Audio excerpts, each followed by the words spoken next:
Approaching the end of the 25-26 season, it's no surprise to see perennial powerhouses like UConn and Duke sit at the top of Torvik's best-ranked teams in the nation. But I didn't expect to see Vanderbilt, a program that has made the NCAA tournament just 9 of the last 25 years and was left off the AP preseason top 25. And that's because nothing about this roster jumps off the page. Mark Byington is in just his second season at Vanderbilt, his first head coaching job at the high major level, working with a roster that, despite the off-season additions, has average height and ranks just outside the top 70 in talent. Yet, Vanderbilt is having one of the most impressive seasons in program history, thanks to an adjusted offensive efficiency ranked 18th in the nation. So, how did Mark Byington turn Vanderbilt into one of the most lethal offenses in Division I basketball? Before Alabama's loss to Vanderbilt earlier this season, head coach Nate Oates gave us a hint. This team's good. I mean, there's no weaknesses. Their guards move the ball, they shoot it, they attack the paint, they got a good system, they know how to play in ball screens.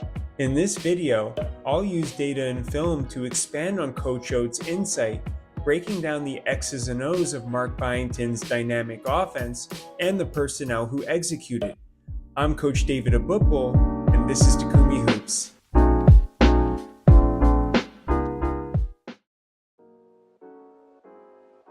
The best way to describe Vanderbilt's offense is a structured conceptual system. Rather than run scripted plays every possession, Mark Byington gives his players freedom to organically create advantages through concepts consisting of principles, triggers, and coverage solutions, and he gives his players structure to execute these concepts through spacing templates and a handful of sets. The result is an offense that is simple to run but difficult to predict, and that balance is what makes it so effective. To understand what Vanderbilt's system is about, it helps to compare it with a few unique programs across the country. In this positioning map, the horizontal axis measures how structured an offense is, and the vertical axis measures how much it relies on ball screens. At one end of the spectrum is Chris Mooney at Richmond. His Princeton offense is highly choreographed, prioritizing off-ball movement, backdoor cuts, and split actions with minimal reliance on ball screens. Near the middle, Dan Hurley at UConn runs one of the most complex and highly structured systems in the country. He uses a wide range of alignments, misdirection, and stacked actions, including a healthy mix of ball screens. At the other end of the spectrum, Nate Oates at Alabama runs an analytics-driven conceptual system that is free-flowing, high-paced, and relies heavily on ball screens to create advantages, ranking in the 97th percentile. Mark Byington's offense is not far off. He also runs a conceptual system, but with more structure than Alabama and less reliance on ball screens, ranking in the 94th percentile.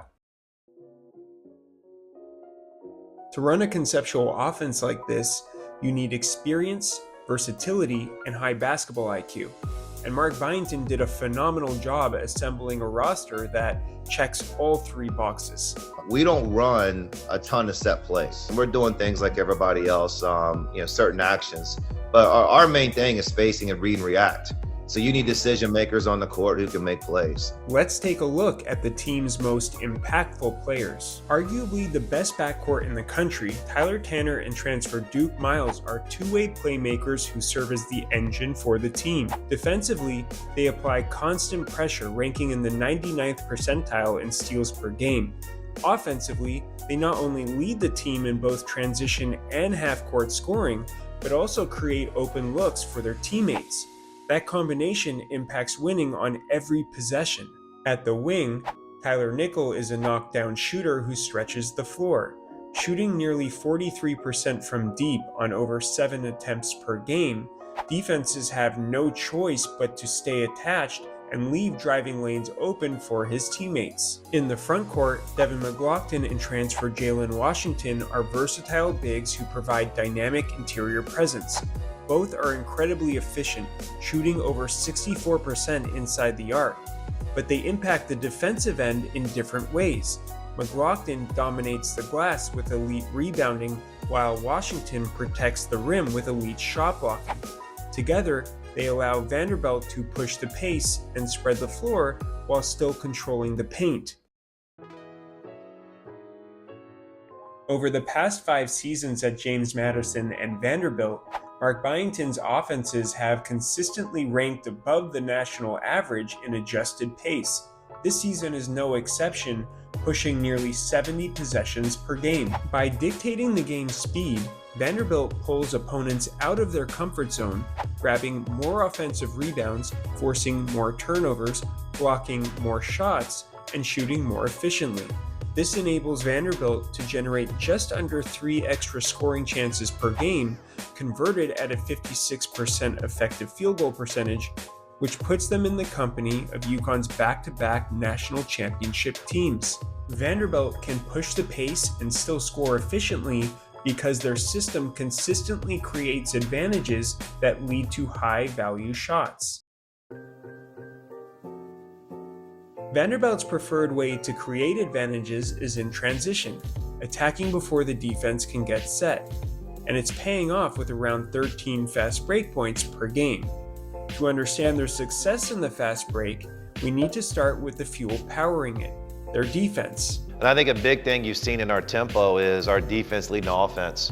You're seeing us get steals and turn them into points on the other end. Watching Vanderbilt defend reminds me of Mike Tyson boxing in his prime, relentless aggression. And with a Hakeem percentage, which is the sum of a team's steal percentage and block percentage, of over 26%, ranked 7th in the nation, they have the numbers to back it up. They apply pressure the full 94 feet and the entire shot clock.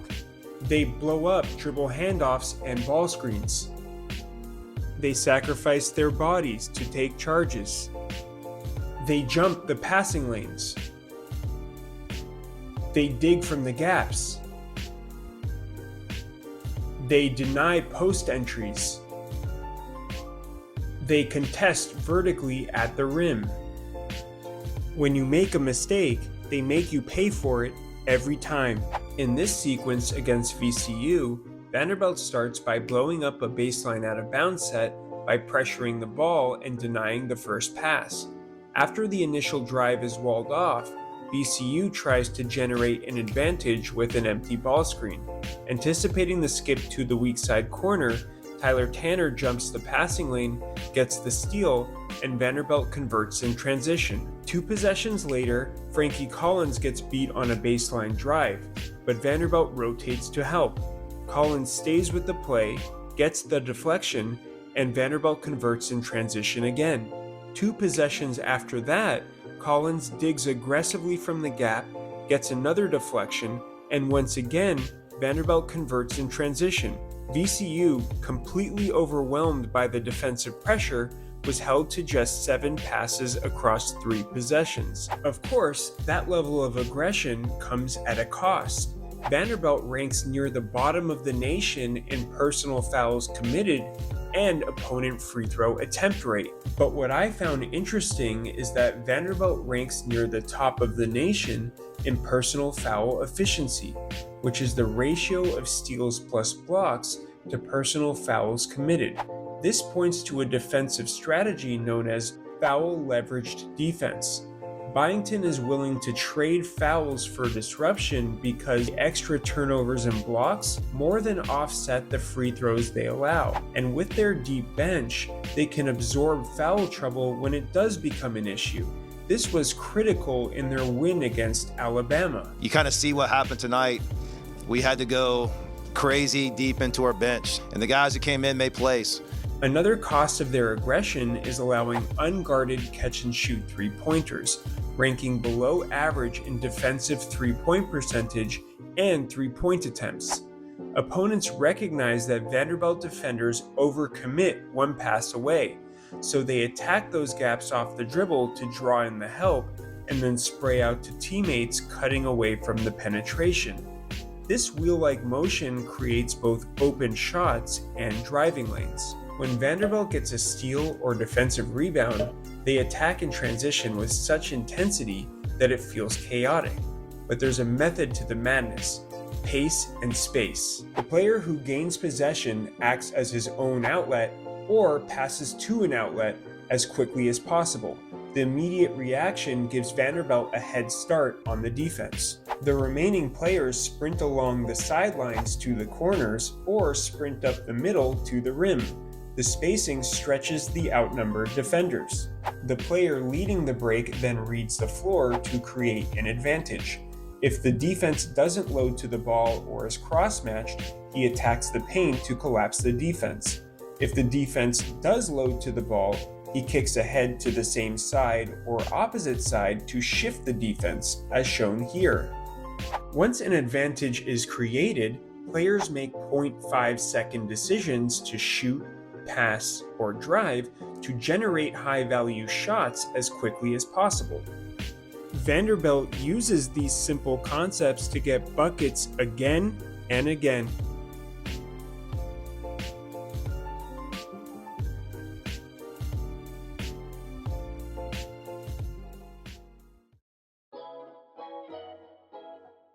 If no scoring opportunity is created in transition, Vanderbilt immediately flows into a diverse arsenal of triggers, which are 1, 2, and 3 player actions to keep the defense on its heels and maximize the shot clock. Here, Tyler Nickel grabs the rebound and initiates the break with an outlet pass. With no clear advantage, he flows straight into a go screen, creating the quick 3 off the pop.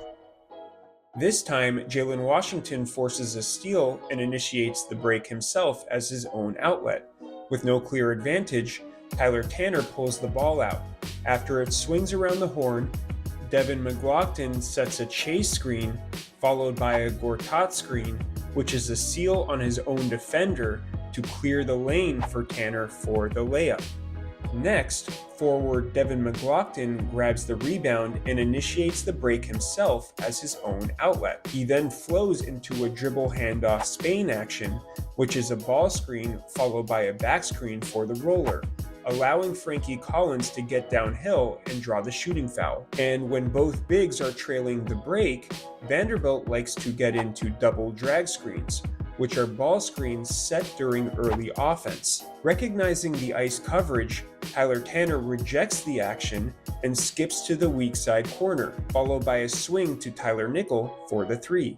After transition or made baskets, Vanderbilt usually enters its triggers, especially its more complex 3-player actions, through delay, which uses a 5-out spacing template and plays through a trailing big at the top spot. Vanderbilt adapts delay to their personnel by using a 4-out spacing template that keeps the rim running big in the low post to run Spain action and set Gortat screens. Vanderbilt starts their delay with the trailing big setting a flat screen near half court to help the ball handler get downhill and attack the paint. Here, Duke Miles picks up speed as he receives a flat butt screen followed by a Gortat screen to clear the path for the layup. This time, Tyler Tanner uses a flat screen to attack the paint and draw 2 defenders before hitting the pop for the 3.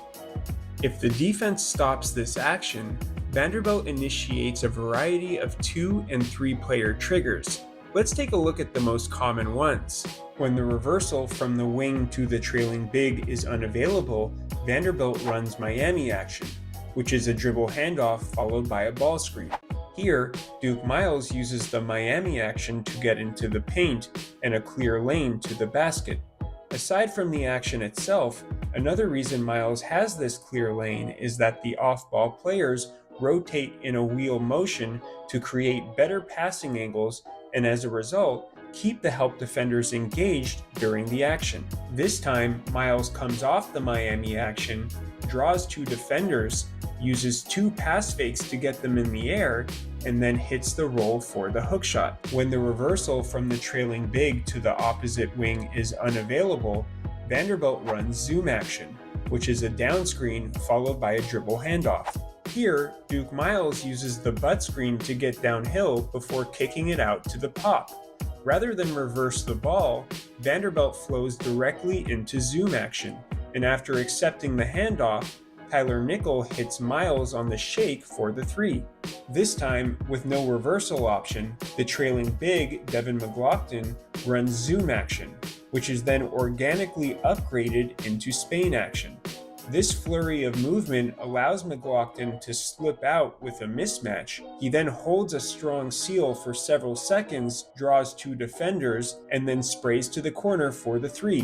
When the full reversal from wing to opposite wing is completed, Vanderbilt runs stagger action, which is 2 consecutive down screens.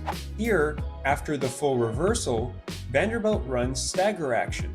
To counter the switch coverage, Tyler Harris wisely curls the first down screen and cuts hard into the paint for the layup. Just like we saw in the previous clip, after the full reversal, Vanderbilt runs stagger action with a curl on the first down screen, which then triggers Frankie Collins to use the second down screen.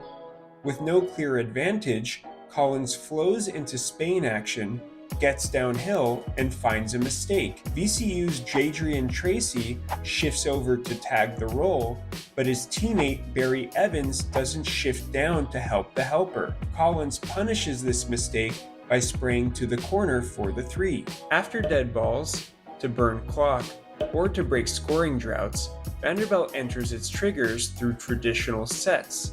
Let's dive into one of my favorites.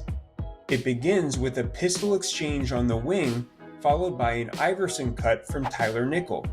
These actions are used to loosen up the defense and clear the strong side corner. Jalen Washington then rushes into an empty ball screen, and Duke Miles attacks the drop coverage with a pocket pass for the dunk. My favorite part about this variation is the stagger action that occurs simultaneously on the weak side, because it forces the help into a no-win decision. Help on the roll and give up the 3, or stay home and give up the dunk.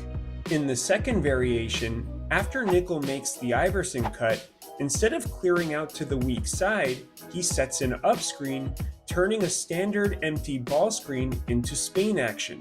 Notice how he contains 2 defenders to clear the path for Miles to get a deep paint touch and spray to the corner for the no-dip 3. In the third variation, Nickel plays a different role in the Iverson action, serving as a screener instead of a cutter. As the ball reverses from wing to wing, Nickel makes a through cut to run screen the screener action. He first sets a shuffle screen that draws 2 defenders before coming off of a down screen that frees him up for the 3. And just like in transition and delay, when sets don't create an advantage, Vanderbilt simply flows into its triggers. Here, they start with a paint touch and spray to the weak side corner drift. Tyler Tanner then drives baseline, uses get action to draw 2 defenders, and hits the roll for the easy layup. In an attempt to stop these triggers, opponents pull from all parts of the ball screen coverage spectrum, but Vanderbilt counters them with predetermined reactions called coverage solutions. It comes down to decision making, and they operate at an elite level, ranking in the 78th percentile or higher in ball screen points per possession, turnover percentage, and assist percentage. Let's take a look at how Vanderbilt executed their coverage solutions against 3 teams that each used very different defensive coverages. St. Mary's has one of the tallest front courts in the country, so head coach Ray Bennett tried to avoid speed mismatches on the perimeter with a passive drop coverage against ball screen actions. In this example, after Duke Miles accepts the empty ball screen, notice how the screen defender drops several steps below the screen to contain Miles and protect the rim until his teammate can recover. The downside to this coverage is that it creates a 2-on-1 advantage, allowing Miles to hit the roll for the easy dunk. This time, Frankie Collins uses a crossover to set up his defender before accepting the drag screen. He then turns the corner on the mismatch big and scores playing off 2 feet under the basket. Here, Collins recognizes that St. Mary's commits early to the action, so he uses a crossover to reject the drag screen, draws 2 defenders, and hits the pop for the 3. Wake Forest has a shorter, more mobile front court, so head coach Steve Forbes took an opposite approach, opting for an aggressive hedge coverage against ball screen actions. In this possession, Vanderbilt sets staggered ram screens for Jalen Washington to delay the defense before running Spain action. Anticipating the hedge, Tyler Tanner draws out the screen defenders to stretch the floor, and Washington immediately slips to the basket. Since this coverage puts two defenders on the ball, a help defender must leave his man to tag the roll while the defense recovers. With two defenders focused on this exit screen, Wake Forest's Juke Harris is left alone to make a no-win decision. Stay with Washington to prevent the layup, or stay with Tyler Nickel to prevent the three. Tanner waits for him to make a decision and hits the roll for the dunk. Here, Duke Miles accepts the rush-in ball screen and splits the screen defenders. With two defenders now out of the play, there's a 4-on-2 advantage. Miles then euros into the paint to collapse the defense and dishes for the dunk. This time, after Miles accepts the rush-in ball screen, Wake Forest tries to trap him near the sideline. Unable to find a passing angle to McLaughlin in the short roll, he reverses to the middle outlet, who finds a better angle and then hits the roll for the open layup. Florida is one of the few teams in college basketball with a taller front court than St. Mary's, so head coach Todd Golden aimed to force the ball handler to his weak hand with weak coverage against ball screen actions. In this possession, Vanderbilt runs a ram screen for Jalen Washington. As the rush-in ball screen approaches, Florida denies the screen to force Tyler Tanner to his weak hand, and Washington counters the coverage by flattening the screen angle. Tanner accepts the screen, draws out the screen defenders, and hits the short roll. Florida's Xavier Lee shifts over to tag the roll, but he doesn't hear Micah Hanglington call for an emergency switch. Lee stunts and recovers instead, which clears the lane for the dunk. This time, A.K. Okereke comes off the ram screen to set a rush-in ball screen, and anticipating the weak coverage, slips early to space. Duke Miles hits Okereke in the short roll, who then draws the strong side corner stunt and swings for the three. In another possession, Vanderbilt sets a rush-in ball screen leading to the right side of the floor. To force Duke Miles to his weak hand, Florida now directs him to the screen instead of denying it. Miles accepts, turns the corner on Ruben Chenilu, and gets downhill for the layup.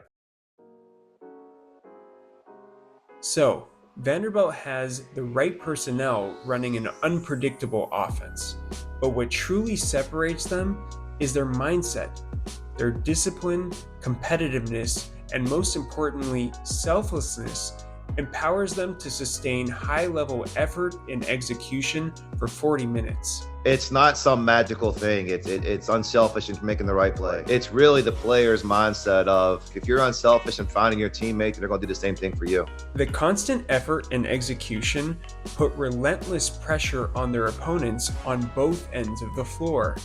This sequence against St. Mary's is a perfect example. It begins with Vanderbilt flooding the weak side of the floor, running a ram screen into Spain action, and hitting the empty side pop at the wing for the open three. They immediately pick up full court to apply constant pressure, eventually forcing a contested jump hook. Vanderbilt then initiates the break with an outlet pass, followed by a kick ahead to the rim run, who draws a shooting foul. After hitting both free throws, Vanderbilt pressures the inbounds again. They deny the primary ball handler twice, disrupting St. Mary's ability to organize its offense. The ball ends up with a freshman who tries to create on his own. His initial drive is walled off, and when he tries to back down his opponent, A.K. Okereke digs aggressively from the gap, gets the deflection, and Tyler Tanner converts in transition.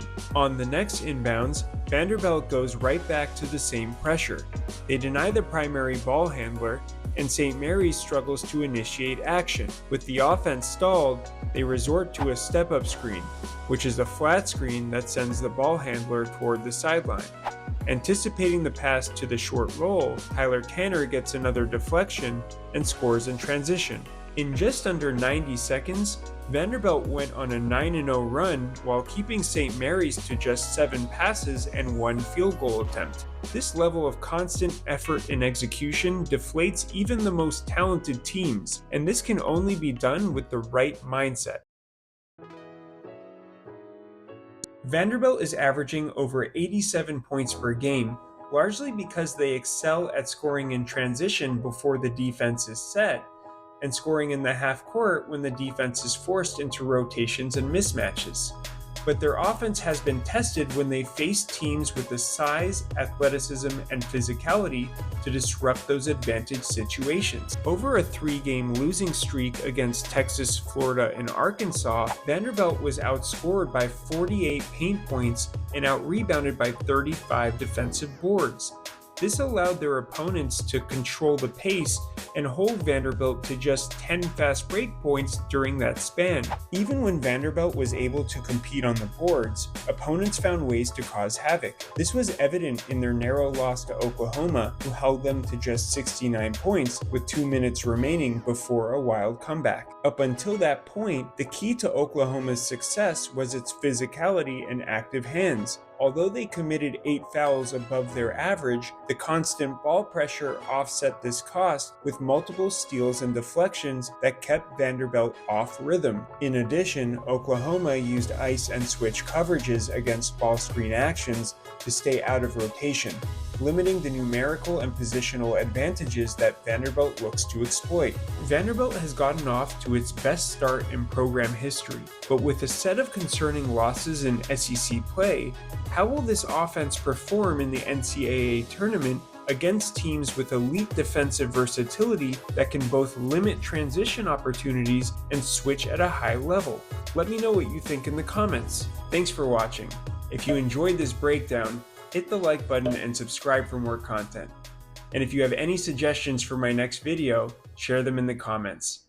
I'm Coach David Abupal, and this is Takumi Hoops.